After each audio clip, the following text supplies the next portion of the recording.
bebas dan merdeka. Jadi dia mau kemana saja nggak ada masalah. Mau ke luar negeri, karena memang tidak ada hukuman, tidak ada apa-apa di situ. Nah,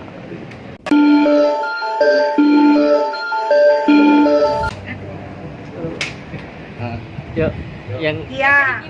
Jadi Niki sebelum mau ngomongin soal yang ini, Niki mau ngasih tahu dulu untuk kalian semua teman-teman wartawan, aku kecewa. Kenapa kalian tega sekali memberitakan untuk dibaca halayak ramai bilangnya Nikita divonis 6 bulan penjara. Padahal kan kenyataannya nggak di penjara. Ini gue di sini nih, lenggang-lenggong gitu. Jangan begitulah, say. Gue kan teman kalian juga ya. Jangan diedit ini ya. kalian Mia itu. Judulnya jangan dibilang Nikita divonis 6 bulan penjara gitu. Orang kan kalau orang sini kan rata-rata demennya lihat judul dulu baru pada baca gitu. Kasihlah gue yang baik-baik judulnya, ya Allah, teganya deh. Lanjut deh bang. Gimana sih bang sebenarnya bang? Sebenarnya gimana sih bang? Coba bang. jadi kalau melihat Putusan. sebetulnya ya kita kembali ke persoalan pidana itu ya. Perkara pidana itu ujung akhirnya yang kita harus paham. Akhirnya itu seseorang itu masuk penjara atau tidak. Nah, saya tidak akan berbicara pasal dan tidak akan berbicara pertimbangan. Di dalam putusan itu secara nyata dan secara hukum Nikita itu tidak masuk penjara, artinya bebas dan merdeka. Jadi dia mau kemana saja nggak ada masalah. Mau ke luar negeri, karena memang tidak ada hukuman, tidak ada apa-apa di situ.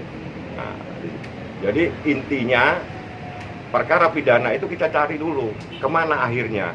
Nah, akhir dari putusan itu seseorang itu dimasukkan penjara atau tidak, ditahan atau tidak. Kalau tidak ditahan berarti orangnya bebas. Soal lain-lain itu kan masalah hukum. Nah, kalau masalah kehidupan, Nikita adalah orang bebas dan merdeka dengan putusan tersebut.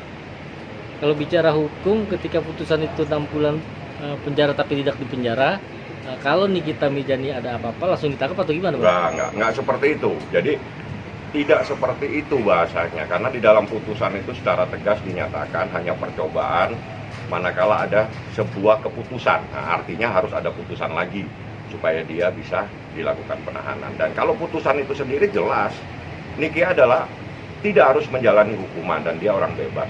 Artinya tidak perlu lagi ada wajib lapor lah segala macam. Udah kayak nggak ada masalah, sudah selesai. Kasus itu sudah close dan dia dalam keadaan bebas.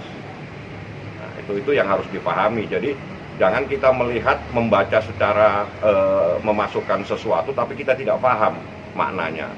Jadi hukumnya dia itu tidak harus masuk penjara dan orang bebas merdeka. Jadi bebas merdeka itu dia kesana kemari boleh, nggak ada masalah, dan tidak ada kewajiban apapun harus ke pengadilan dan sebagainya. Udah selesai kasusnya, close. Oke, sip. Yang lain Judulnya